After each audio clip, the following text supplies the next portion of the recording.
예, 오늘은 십자가 현장 주일입니다.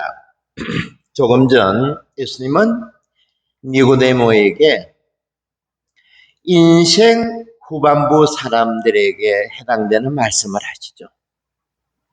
지난주 복음 말씀 기억나시죠? 하느님을 따르기 위해서 부모, 형제, 가족, 심지어 자기 목숨까지도 미워해야 한다고. 오늘 복음의 앞부분에 보면 바리사이파 니고데모가 예수님의 소문을 듣고 어색한 밤에 찾아옵니다. 남들이 볼 수 없는 시간에 찾아왔다는 겁니다. 니고데모는 우리식으로 말하면 국회의원 정도 생각하시면 될 겁니다. 그러다 보니까 체면 때문에, 남들의 체면 때문에 어색한 밤에 온 것입니다. 니고데모에게, 중년의 남자 니고데모에게 우울증이 찾아왔다 볼 수 있습니다. 그런데 사실 저도 니고데모 나이에 인생 후반부의 우울증으로 한 4년 정도 약을 먹었습니다. 첫날 정신과 의사와 심리 상담을 했는데 제 이야기를 이제 끄집어내 놓는 겁니다. 아마 평생 제가 그렇게 격하게 울은 적은 없었던 것 같습니다. 아마 제가 살아온 인생살이가 서러웠나 봅니다. 왜 제가 그렇게 서럽게 울었겠는가? 우리들은 학교 시절에 남들보다 더 나아지기 위해서, 최고가 되기 위한 공부만 했지 예수님 말씀처럼 꼴찌가 되어서 어떻게 해야 한다는 공부를 배우지 못했다는 겁니다. 다시 말해서 인생 전반부만 공부했지 정작 중요한 인생 후반부에 대해서 전혀 들은 바가 없었다는 겁니다. 아마 여러분들 중에서도 저와 공감하시는 분이 있을까 모르겠습니다. 철양에 신자들 왔나? 거기가.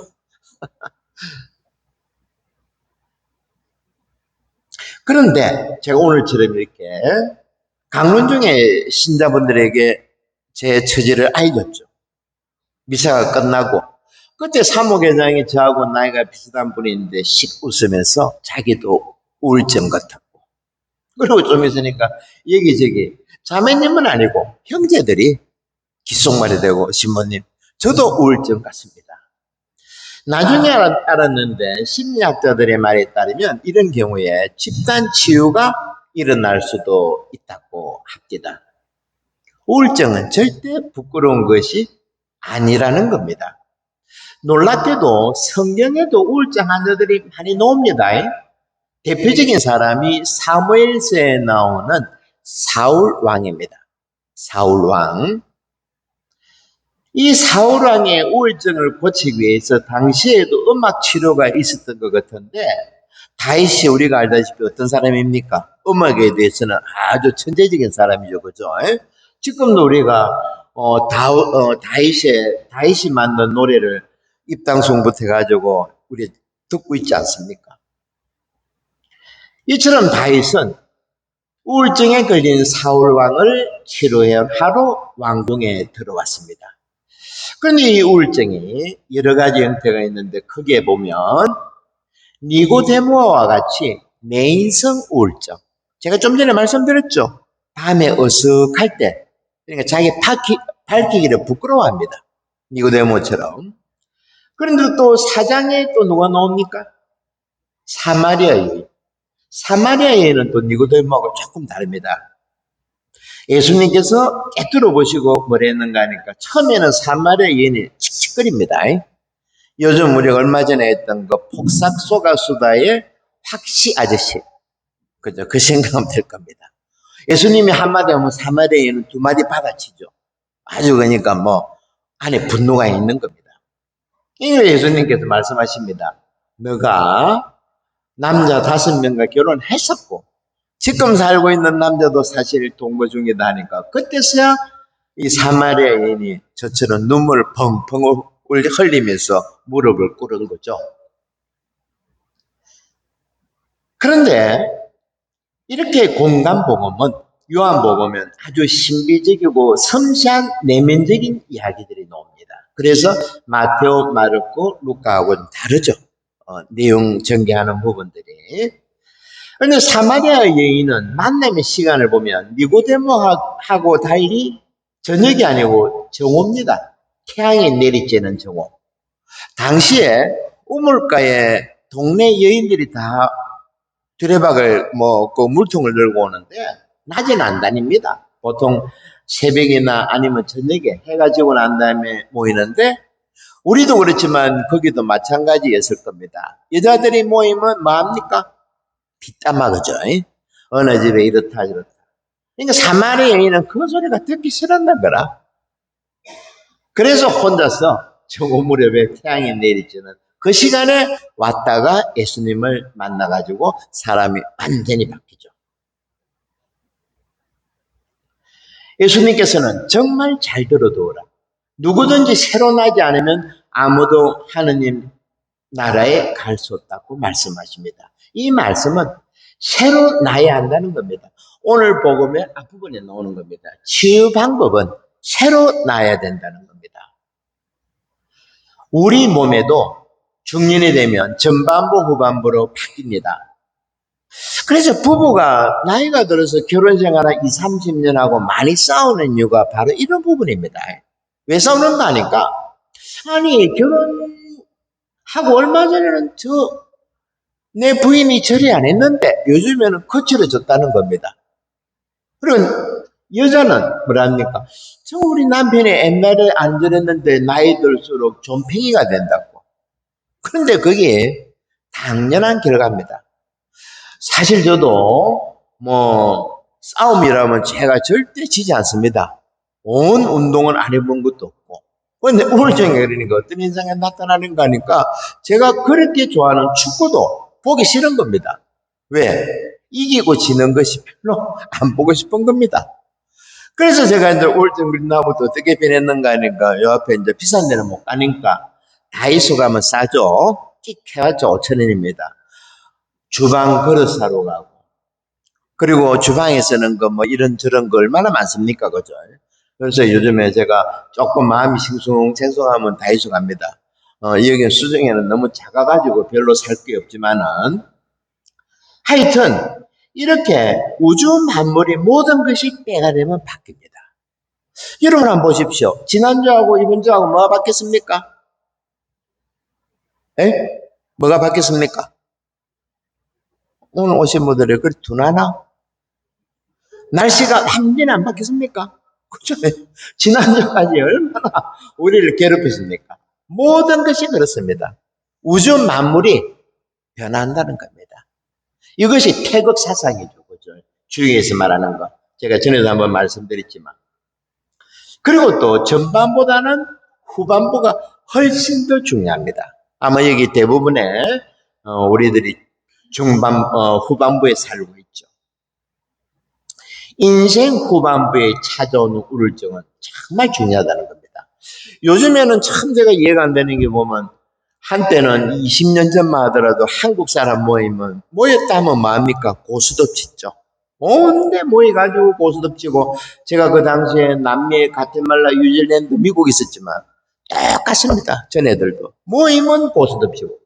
그런데 어느 때부터 싹 사라지는 겁니다.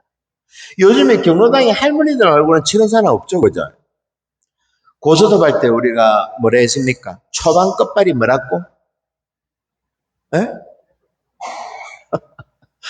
고스톱도 중요한 거는 전반에는 중요하지 않습니다. 후반부에 잘해야지. 모든 것들이 그죠. 우리보다 역사가 오랜 종교가 힌두교입니다. 대표적인 힌두교가 있는데 힌두교도 인생을 전반부, 후반부로 바꿉니다. 전반부에는 학습기하고 가족입니다. 그러니까 25, 30대까지는 배우고 그때부터는 결혼하고 가정을 꾸리고 그리고 사회에 공헌하고 50부터는 임석기와 유행기라 그럽니다. 이때는 뭐 하는가? 50부터는 이제 숲으로 들어가서 자기 자신을 배우는 겁니다. 자기 자신을 찾는 거죠. 그리고 유행기는 죽을 준비를 하는 겁니다. 그래서 힌두교에서는 나이가 이제 많이 들고 이제 곧 죽을 때가 왔다 그러면 지팡이 쥐고 손에 금가락지 한 개 끼고 목걸이하고 금으로. 왜? 가다가 죽으면 누가 자기 좀 태워달라고. 인생입니다. 이게 돌고 돌고 하는 그 인생이죠. 그런데 서양도 마찬가지라는 겁니다. 동양만 그런 것이 아니고 그 오디세이아 보십시오. 수천 년 된 오디세이아가 이 내용이 스사시가 서양 사람들의 모든 그 사고방식을 좌우하고 있죠. 그죠? 아시죠?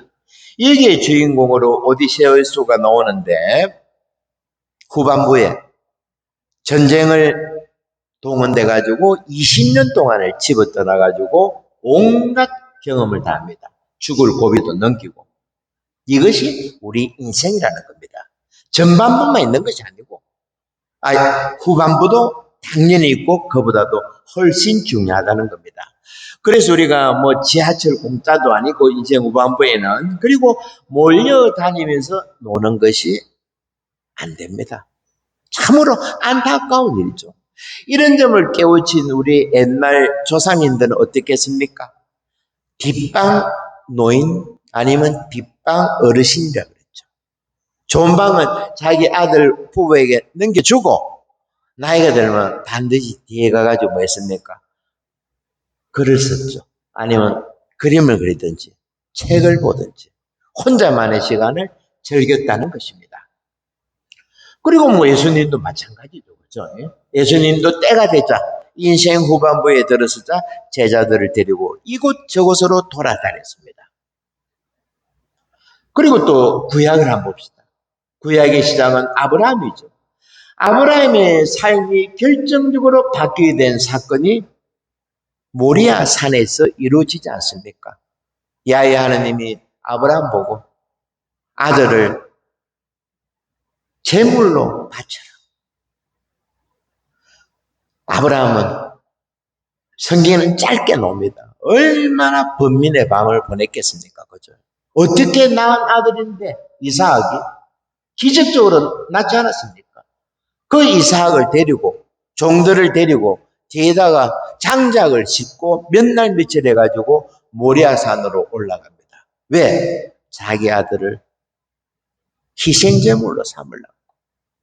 그 마음을 한번 생각해 보십시오.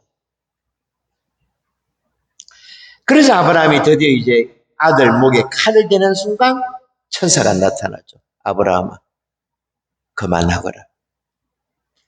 여러분, 우리 인생이 동화 같으면 얼마나 좋겠습니까? 사랑하는 남녀가 만나서 잘 살고 아들, 딸 낳아서 아프지 않고 오래오래 행복하게 살았다는 식의 동화 말입니다. 하지만 인생은 결코 이런 동화가 아니라는 겁니다. 지난주에도 말씀드렸지만 창세기 성경의 시작부터 아담과 하와가 에덴 동산을 쫓겨나가지고 죽을 때까지 땀을 흘리면서 일을 하지 않았습니까? 여러분들도 한 주간 정말 땀 흘리면서 오늘 이 자리에 오셨고, 그리고 좀 전에 말씀드린 아들 이삭의 목에다가 칼을 대고, 그뿐입니까?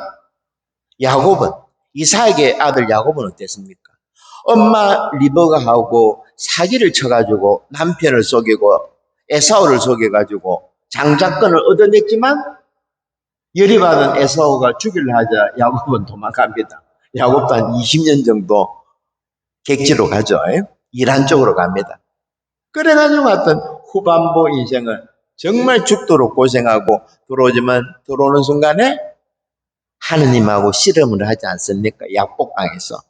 감히 하느님하고. 그러다가 어떤 일을 당했습니까? 응치뼈가 깨졌죠.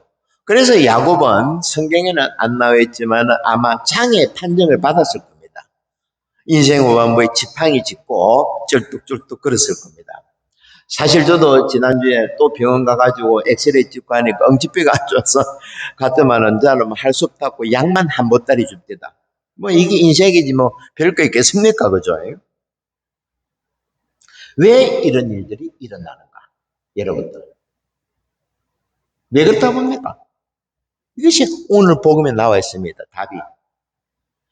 제발 너희들 땅만 보지 말고 하늘을 보라는 겁니다. 문제는. 구리뱀이 광야에서 모세의 손에 높이 들렸던 것처럼 사람의 아들도 높이 들려야 하고 그를 보고 믿는 사람은 영원한 생명을 얻게 하신다. 바로 뒤에 십자가 예수님 보십시오. 예수님이 십자가에 달리신 이유가 우리들 보고 하늘을 보라는 겁니다, 여러분. 수백만 년 전에 우리 조상이라 할 수 있는 유인원들이 왜 나무에서 밑으로 내려왔겠습니까? 오직 두 발로 걷는 동물은 인간밖에 없죠. 호모사피엔스. 왜 두 발로 걷는다 봅니까? 네 발로 걸으면 하늘을 못 보기 때문입니다. 그래서 두 발로 걷지 않습니까? 그죠? 얼굴이 너무 좀 진지한 것 같아. 재밌지 않습니까? 그래, 좀 웃고 그래야지. 너무 진지하게 저를 쳐다보시니까. 바로 이겁니다. 하늘을 향해 있는 십자가를 보아야지 우리가 진정으로 구원받을 수 있다는 겁니다. 미국에 아이비 리그라고 있습니다. 아이비 리그. 이게 무슨 말인가 하니까 북동부 쪽에 명문 사립대학입니다. 하버드 대학, 웨일대, 펜실베니아 이런 대학들입니다. 우리로 말하면 스카이죠. 서울대, 연대고대. 이 아이비 리그라는 것은 그들만의 리그라는 겁니다. 제가 보면 미국에서 애들한테 그런 이야기 들었지만 고등학교 때까지는 친하게 지나지만 대학교 딱 들어가는 순간 아이비 리그에 들어간 순간에 나뉘어진답니다. 그들만의 모임이 따로 있다는 거죠. 살롱 모임이. 그때부터는. 문제는 이 세상은 겉으로 보면 이네들이 지배하고 있는 것 같습니다. 지금 한번 보십시오. 트럼프가 하는 짓을. 그리고 시진핑하고 저 누굽니까? 저 누구? 푸틴하고 150살까지 살라고 하는 동물 같은 인간들 한번 보십시오. 참 코미디죠, 그죠? 왜 그런가? 이네들은 땅만 봅니다. 짐승들처럼. 그러니까 하는 짓이 짐승 같죠, 그죠? 말 안 하죠. 그냥 짓습니다, 그냥. 누가 빼달라 그러면 물려고 하고. 이에 비해서 우리는 어떻게 해야 된다고? 하늘을 봐야 된다는 겁니다. 요즘 미국, 러시아 하는 집 보면 전쟁놀이 하는 것처럼 사람들을 수십만을 죽입니다. 그리고 드라마에서 보면 요즘에 뭐 본부장 아들이 인기 있다며 청년들. 뭐 할아버지가 재벌 되고 뭐 죽어서 사장 되고 본부장 이런 애들이 그냥 아이비리그라는 거라. 얘들은 한번 보십시오. 여기에 들어가는 순간에 얘네들은 하늘을 볼 기회를 빼앗겨 버립니다. 그들이 만들어 놓은 바벨탑 안으로 들어가죠. 스스로 기어 들어갑니다. 네 발로. 그러면서 그들만의 살롱, 그들만의 사우나, 그들만의 헬스장, 그들만의 골프장. 그러면서 바벨탑 안에서 모든 것이냐 150까지 살겠다 하는 이런 어리석은 인간들이 있다는 겁니다. 이와는 달리 오래전에 대항해 시대, 그러니까 우리가 뭐 포르투갈, 스페인 대물고 많이 갔죠, 그죠? 그때는 이제 동력이 없었기 때문에 레이더도 없었고, 그래서 신입들, 청년들, 육지에서 일자리를 못 구한 가난한 청년들이 이제 배를 탔다고 하는데, 얘네들이 처음에 가면 어떤 일 하는가 하니까 막루대 있죠. 한 4, 50m. 그거 올라간답니다. 처음에는 좋죠. 보이니까. 애들이 하는 일이 뭐 저 멀리서 배가 오는 거 이제 살펴야 되고, 레이더 역할을 합니다. 그러다가 하루 이틀 지나면 죽겠다고 소리를 친답니다. 왜? 뱀을 미한다고. 근데 이제 선배들이 이 신입한테 큰 소리를 말하는가 하면, 얘야, 하늘을 보아라. 무슨 말인지 아시겠죠, 그죠? 지금 이 땅은 폭풍우가 몰려오고 지각 변동이 있고 난리죠. 참 우리를 불편하게 하지 않습니까? 누구는 벌거벗고 큰 소리 치고 온갖 일들이 다 일어나고 우리를 멀미나게 하지 않습니까? 그죠? 하지만 우리에게는 하늘이 있다는 겁니다. 십자가 현장 주기는 다른 뜻이 아니고 우리가 십자가를 뭐 보석처럼 목에다 걸고 손에 걸고 이런 것이 아니라는 겁니다. 이 땅에 주식이나 보고 부동산 이런 이런 것들에만 신경 쓸 것이 아니고 가을 하늘 얼마나 날씨가 좋습니까? 이번 한 주간 물을 해야 된다고 하늘을 실컷 보고 다음 주에는 또 여러분들의 이쁜 얼굴들 또 기대하도록 하겠습니다. 아멘.